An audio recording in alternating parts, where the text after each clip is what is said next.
So I had a couple of my clients get in touch with me. This was like, I'm thinking 2015, maybe 2014 or so. Um, but I may be off on those years.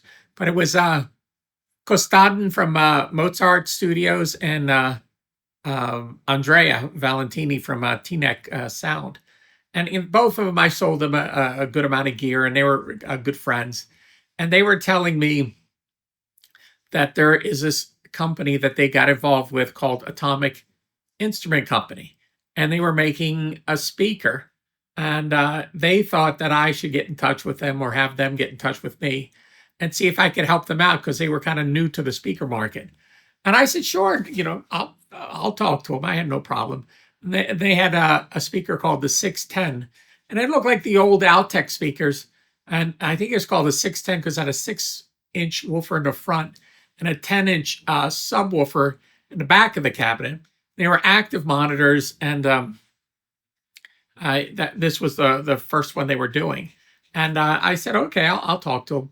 And I think I called them, and the guy I talked to is Norm Druce, who owned the company and designed all these things.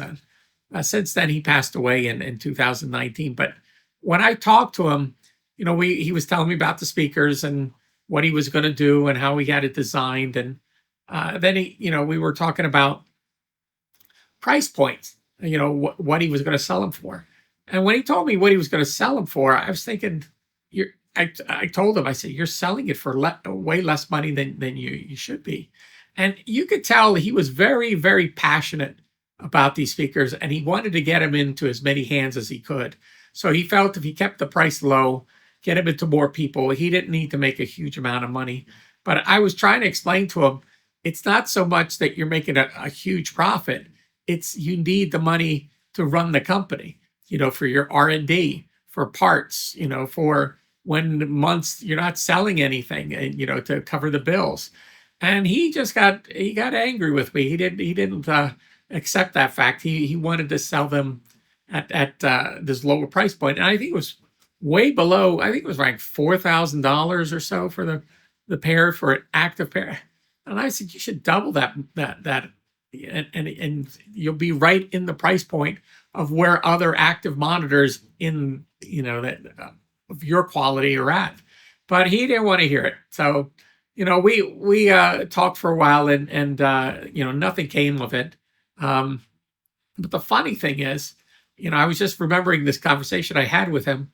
I looked up their website, and now those speakers that I told him to sell for double the amount of money he was selling for, they're selling for $8,500 for a pair.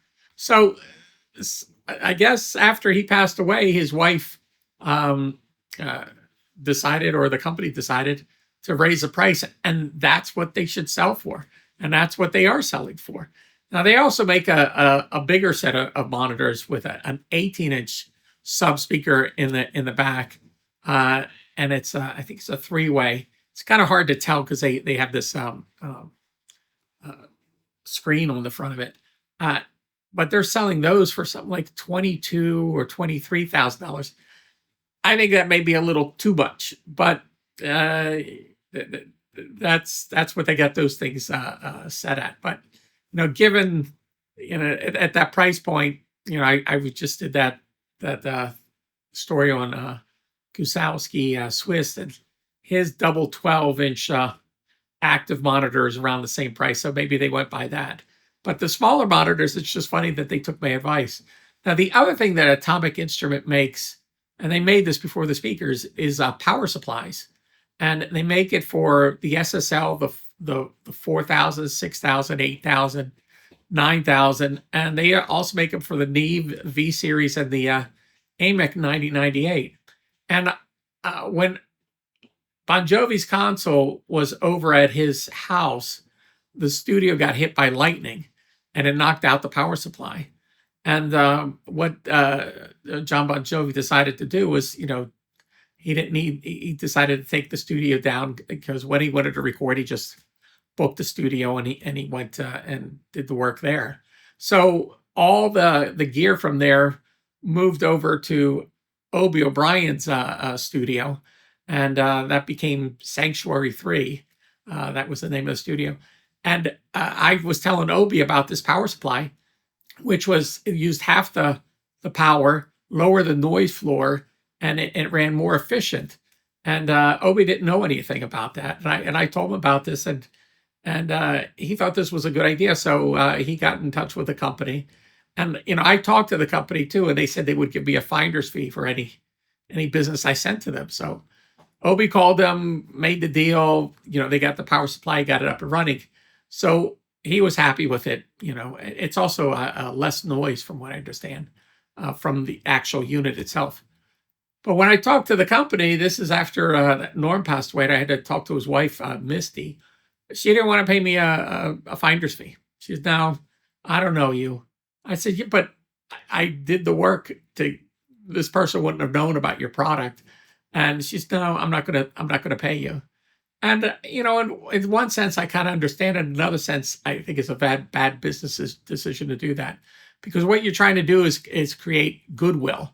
You want to get me excited about your product to tell more people about it, to steer them your way, at least so they know about your product.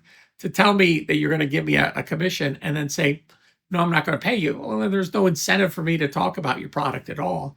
But what I did is I called Obi and I said, they're not going to pay me a commission on that sale. And he said, hold on, George, I'll call him.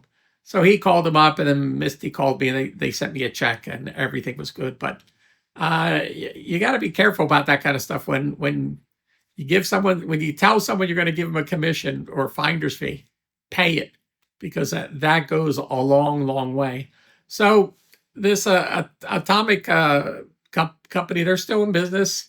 I'll put the link in the description, and I'll put some pictures up of their power supply and their speakers.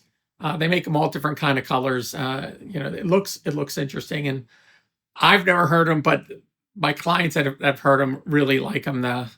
Kostadin has them in his studio. I'll put a picture of his control room. But I guess from what I understand, they're doing pretty good now. So there you go. That's my Atomic Instrument story.